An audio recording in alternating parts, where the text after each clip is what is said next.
Good morning guys! Today is Thursday na. Kahapon di ako nag-vlog. Kahapon holiday. Pahinga mo sa vlog kahapon and have family time muna. Ito ang itsura ng kitchen guys. Ito ang mga ligpitin dito. Yung mga dry dishes na kailangan ibalik sa pwesto nila. Yan lang naman yung unang dapat kong gawin. Plus mag-prep ng paon nila. Meron din dito sa dining table na mga dry dishes. Kailangan ko rin balik sa pwesto nila yan. Umaapaw na yung labahin ko guys. Pero bukas pa ang laundry day. Kailangan ko na rin isalang yung dishwasher. Alam ko puno na yan kagabi. Hindi ko alam kung naisalang ni Shobe. Si Shobe marunong na kasi siyang mag-salang ng dishwasher tsaka mag-on. Ayan guys, ang bahay. Prep lang muna ako ng baon nila guys. Tapos na ako mag-prep ng baon nila guys. Tocino and scrambled egg for today. Kagabi pa lang niluto ko na yung tocino. Pero hindi ito yung dinner namin. Naghiwalay ako ng luto ng tocino kagabi. Para ngayong morning, yung scrambled egg na lang yung lulutuin ko. And yung rice din kagabi pa lang may nakaluto ng rice. Sa ganitong way, mas mabilis yung umaga. Hindi ako mahahagard, hindi ako magmamadali na lahat kailangan lutuin ko ngayon. Nakaprep na rin yung rice at saka yung tocino sa mga baonan. Then, hinit up ko lang sa microwave.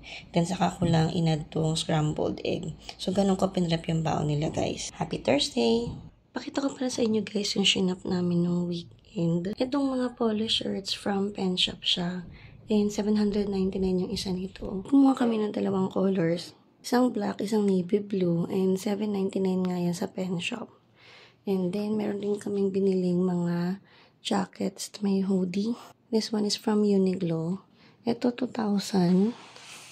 Ito yung packetable na UV protection na jacket nila. Ito yung 2,000, pero naka-sale to ngayon, 1,500 na lang siya.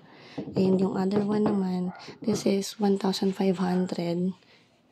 Hindi to packetable, pero may UV din yung jacket na to. This one naman is 1,000 na lang. From 1,500, 1,000 na lang siya ngayon. So, yan yung mga na-shop namin from Uniqlo and Pen Shop. It's 5:30 PM na guys. Pakita ko muna sa inyo yung bahay bago ako mag-exercise. Nakaidlip ako, ang sarap ng pahinga ko, nakabawi-bawi ako sa tulog at pahinga. Kaya bago magluto ng dinner, mag-exercise muna ako. Dito sa bahay lang, yung home workout na ginagawa ko. Sobrang init din sa labas kanina. Pag uwi nila kambal, sobrang init, sabi nila. Kaya talagang hindi ako makalabas ng bahay din ngayon. Kaya para tuloy pa ng exercise, nagwa-white na lang ako, home workout na lang. At least kahit di ako makapag-walking sa labas, tuloy-tuloy pa rin ang exercise ko dito sa bahay. Mas relaxing nga lang sa labas sana, nakikita mo yung paligid mo, and may hangin-hangin. Kaso pag lumabas ka rin nga, hindi ganun kahangin, and ang init talaga sobra. Pag-init na talaga sa Pilipinas, guys. Simula na ng init. Grabe na ang init talaga ngayon. And dahil ang tagal ko rin din nakapag-walking dahil nagkasakit ako, kailangan ko talagang bumawi. Nag-gain na nga ako eh.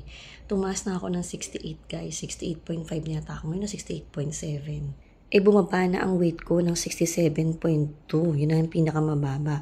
Ngayon 68.7 na yata ako ulit. And talagang gusto kong bumaba ang timbang ko, kaya kailangan ko siyang gawa ng paraan. Kailangan ko mag-exercise sa bahay. Yung kapaturo kong mag-gym kay daddy, hindi pa matuloy-tuloy dahil pa nag-gym naman siya sa umaga. Mabilisan na lang yon. So, hindi na ako makasingit dahil after nun, kailangan niya naman pumasok. Pag weekend naman, madalas may lakad kami. Kaya, hindi siya nag-gym din. Or kung mag-gym man siya, yung time naman na nagpe-prep naman ako na magluto. Hopefully this weekend, maturuan niya na ako. Dahil gusto ko rin magawa yun kasi okay din talaga na makapagbuhat. Pero for the meantime, hindi pa niya ako natuturuan. Okay na yung home workout na pina-follow ko sa YT. Grabe na rin yung pawis ko dun guys and na-achieve ko yung 10K steps na gusto ko naman na ginagawa ko dati kapag nag-walking ako. Ang goal naman is makapag-exercise, maka 10K steps at least. Yun lang, okay na talaga ako doon.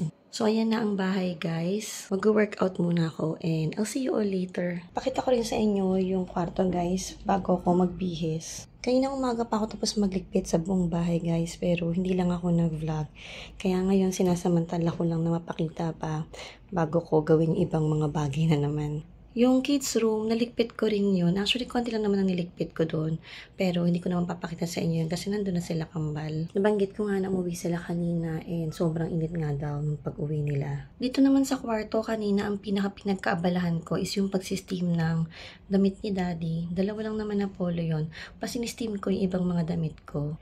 Yung mga damit ko yung na kailangan talagang steam para pag-aalis, hindi na ako mamamroblema na kailangan ko pa siyang steam. Sa totoo lang, di ako mahilig magplansya ng mga damit.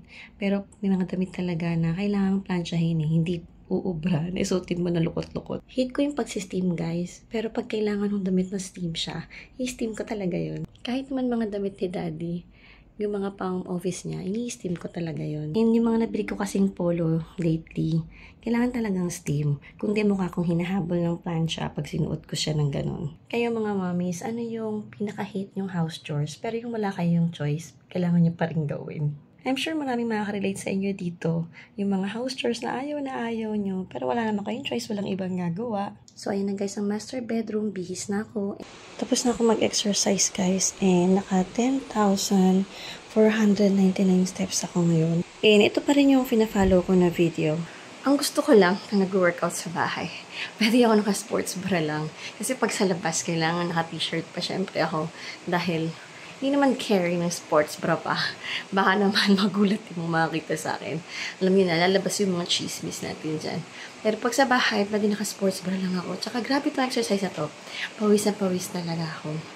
Yun nga lang namimiss ko yung sa labas. Yung mga nakikita ko sa labas, yung hangin, tsaka yung mga tweet-tweet ng ibon. Pero sa ngayon, ito muna. So, papahingin naman ako ng konti guys and magluluto na rin kami ni Kyle. Tutulungan ako ni Kyle magluto. Magluto ako ng tempura. Patapos na yung niluluto kong tempura, ito na lahat yung ibang naluto ko and tatlo na lang yung nakasalang dito. Kunin ko na rin to guys. Si Daddy yung gumawa ng sauce. Yung sauce na ginagawa niya parang sinusot ng mga bata. That's it guys!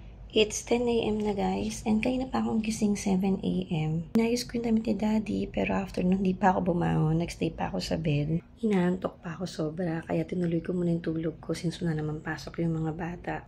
Pero hindi rin ako nakabalik sa tulog nung umalis na si Daddy. So nagsalang na ako ng laundry. Nag-ice-ice na ako sa baba pero hindi na ako nakapag-vlog pa. After kong magsalang ng laundry, umakyat na ako dito sa taas and then nag-edit na ako ng vlog. Nakatapos naman ako mag-edit ng isang vlog. Pagkatapos mag-edit, nag-ayos na ako ng kwarto namin. Ngayon bababa na ako guys para magkasikasa ulit sa baba. Doon nakapagligpit na nga ako doon, tsaka nag-ayusin ako ng ref kanina. Ayusin ko lang yung iba pang mga dry dishes na hindi ko pa binalik sa pwesto nila dahil hindi pa ganun katuyo. Baba na ako guys and I'll see you all later.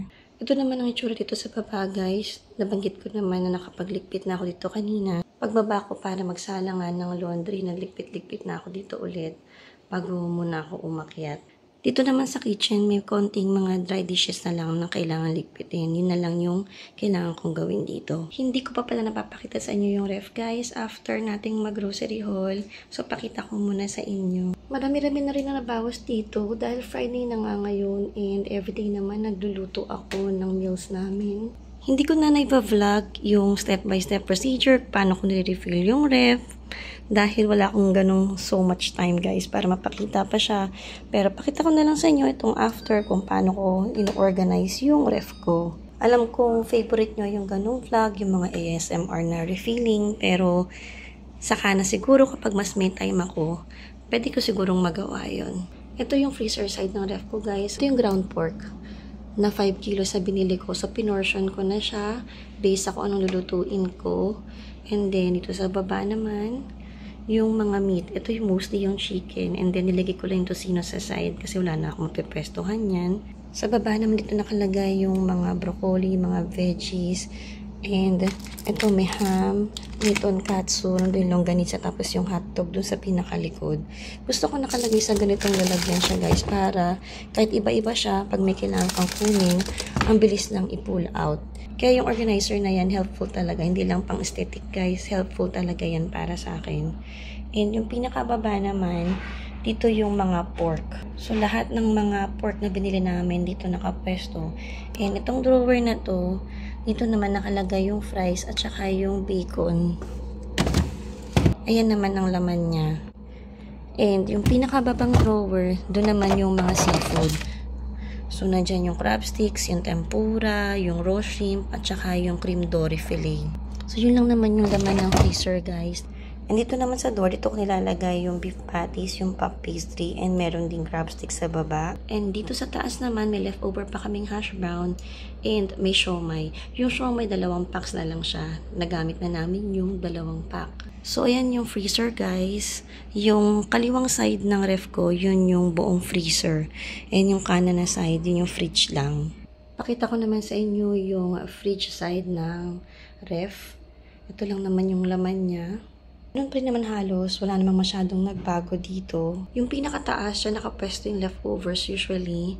And then, yung sumunod naman, kapag may mga drinks o yung mga may pinapalamig ako katulad nitong all-purpose cream tsaka yung condensed milk na gagawin kong Graham bars, dyan ko siya nilalagay. And sa ngayon, since may tinapay, dyan ko rin nilalagay yung tinapay. Pero ito rin yung pwesto ng leftovers kapag hindi nakasya dito sa ibabaw. So, from dito sa mga drinks, baba naman tayo. Dito naman nakalagay yung egg, and then yung mga pizza dough, tortilla, lumpia wrapper. And itong dalawang to, cheese ang laman niyan, tsaka itong choco pie. Diyan din namin lalagay yung chocolate kapag may stocks kami ng chocolate. And sa pinakababa, guys, either leftover to o kapag may mga tinatuwa ko na meat, like ngayon nagkatuwa ko ng pork belly, and yung rice namin dyan nakastore sa ngayon. Sa drawer naman, dito yung mga pang baking na kailangan kong i-keep. So nakita nyo, meron akong chocolate kisses pa dyan. And then meron pang bread dito, and then may cheese. Dito nakalagay yung mga cheese at saka ito chocolate din to. And sa pinakababa, andyan pa rin guys yung tikoy, may yeast ako at saka yung garlic. So, hindi ko pa namimins tong garlic. Kailangan ko nang asikasuhin din yung garlic na yan. Sa pinto naman ng ref, itong taas, yung dairy corner. So, nandyan lahat ng butter, ng cheese slices, yung cream cheese. Actually, dapat dito rin nakalagay yung ibang cheese na sa drawer kasi hindi na siya kasya. Kaya, doon ko na lang siya nilagay sa babang yun. And dito naman, sa next level, dito naman nakalagay yung mga seasonings, or mga spices, condiments, ganyan, na kailangan naka-ref. Itong garlic powder, onion powder, nire-ref ko siya guys para hindi siya nagka-clumps. And nandyan may parmesan, may oyster sauce, QP. So ayun, yung mga kailangang i-ref dyan nakalagay. And sa baba, yung mga water bottles. May water dispenser kami guys, pero hindi namin ino-on yun. Nagre-ref na lang kami ng tubig. And then, sa pinakababang baba, lahat-lahat pa ng mga sauce, condiments, syrups, spreads na kailangang i-ref, dyan naman nakastore yun. Ganyan ko lang naman ino-organize yung ref guys. Simple lang siya. Kung ano yung functional sa amin, yun yung ginagawa ko. Pinapesto ko yung mga gamit kung saan yung mas abot namin or yung mas convenient sa amin na makuha siya. At yung di namin makakalimutan na meron kaming mga ganong pagkain sa ref. Nabanggit ko rin sa grocery haul na bago ako mag-grocery, gumagawa ako ng grocery list. And after naman nun, itatry ko ulitin yung meal plan ko kapag hindi ko nabili yung mga meat na nakalista sa grocery list ko. Kasi most of the time, kapag mag-grocery ako, may mga meat talaga na hindi available na mga nilista ko sa meal plan.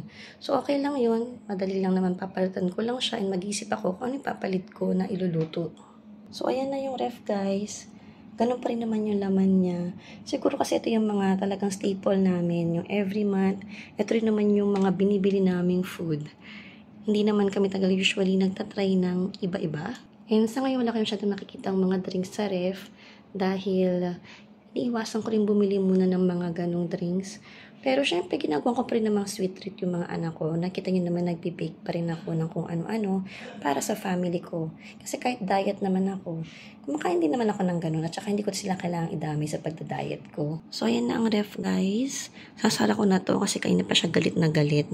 Nire-remind niya ako na kailangang isara ko na siya. It's 2:24 PM na guys and tapos na kaming maglaba. Tinulungan ako ni Kambal magsampay nitong mga puti lang. Pero yung colored, ako nagsampay kanina. And aakyat na kami guys. Sobrang init. Doon na kami tatambay sa kwarto muna. Tapos na naman akong maglaba kaya pwede nang umakyat sa kwarto. Wala nang kailangang hintayin isasampay. Good morning guys. It's Monday again. Simula na naman ang panibagong week. Monday is laundry day also. Kaya puno na naman tong basket ko. 2 days lang yung pasok ng mga bata. Hindi pa sila bakasyon guys. Hanggang May pa yata ang pasok nila. Sobrang gulo ng area ni Kyle guys. So, ang daming mga gamit niya. Talaga siya nagligpit. Pero niready niya yung susuotin niya ngayong araw. Nilagay niya na sa chair niya. Masama-sama na naman ang pakiramdam ko. And ang pangit talaga ng tulog ko. It's that time of the month pa naman. Pero babangon pa rin of course para gawan ng baon sila. Dahil hindi pwedeng wala silang baon pagpasok ng school at ng office. Kilos na muna ako guys and I'll see you all later. And here's our baon for this Monday guys. Burger steak. Actually dapat siomay lang. Pero yun ay kung si daddy yung magagawa ng baon. Kasi nga kagabi medyo di na okay yung pakiramdam ko. Nag-ready na si daddy ng siomay. Tinaw niya na sa kabilang side para mas madaling steam. Pero since nakabangon pa naman ako, and thank God, kaya ko pa rin palang bumangon, nakapag-burger steak pa rin sila. And bumili ako nitong egg pan kahapon. Ang hindi ko na-consider is kung okay siya sa induction. And ayaw niyang gumana sa induction cooker ko guys. Buti na lang pa siya sa electric stove ko naman. So doon ko na lang muna siya ginamit. Kaso nga lang di ko siya ganun kabisadong gamitin pa. So tingin ko yung egg, ayan no. Medyo burn pa yung side. Pero okay naman na siya. Yan yung itsura ng egg. Parang hindi kasi ganyan yung usual na pagluluto ko ng egg. Hindi ako usually nagkakaroon ng crust sa side. Pero yung iba, gusto yung ganyang klase ng egg. Yung nagka-crust yung ilalim. Pero sila kasi guys, ayaw nila ng ganyan. Sana nga okay pa rin to. Happy Monday guys! It's 9 AM na guys. And gusto ko lang pakita sa inyo anong itsura talaga dito after kong mag-asikaso sa kanila ng umaga. So, maraming water bottles and nandito lahat nung pinaglutuan ko. Ayan, ito. And this one, inoil ko siya dahil dapat siya ko na nga lulutuin yung itlog. Dahil nga itong nabili ko na egg pan, hindi siya pwede sa induction cooker. Pero naisip ko nga na pwede siya dun sa stove namin. Kasi may electric plate yung oven ko. Ito. So, ito yung ginamit ko. May gas din yan na option. Pero wala akong gas guys. Hindi taga ako nagluluto sa gas. So, ayan yung itsura talaga dito after kong mag-prep ng umaga. And hindi ko pa nagagawa yan guys. Nagpapahinga ako dahil ang sama na talaga ng pakiramdam ko ulit. Actually, nakapagligpit na rin naman ako sa bahay guys. Maayos na naman yung sala kanina. Konting ayos na lang yung ginawa ko. And after kong magkasikaso ng damit ni daddy kanina, tumambay na ako rito sa sala. Nagpahinga na ako. Nanonood lang ako ng YT habang nagsusort din ng laundry. Plan ko sana maglaba, pero baka bukas na lang. Nakapag-sort na ako ng laundry nga nabanggit ko. And parang konti pa lang naman siya. Kaya baka bukas na or sa Wednesday na. Hindi ko lang talaga maghugas pa dito sa kusina dahil nahihilo ako. Tsaka pag mag-fill up ako ng tubig, feeling ko mahihilo ako. Para kasing sobrang lightheaded yung pakiramdam ko. Ganun siya. And minum naman ako ng gamot. Kaya magpapahinga na lang muna ako. Mamaya ko nagagawin to. Plus, parang lalong na-trigger ng pagsusort ng laundry yung sipon ko na naman tsaka yung sakit ng lalamunan. Pahinga na muna ako guys and I don't know kung makapag-vlog pa ako mamaya. Pasok tayo sa kids room guys.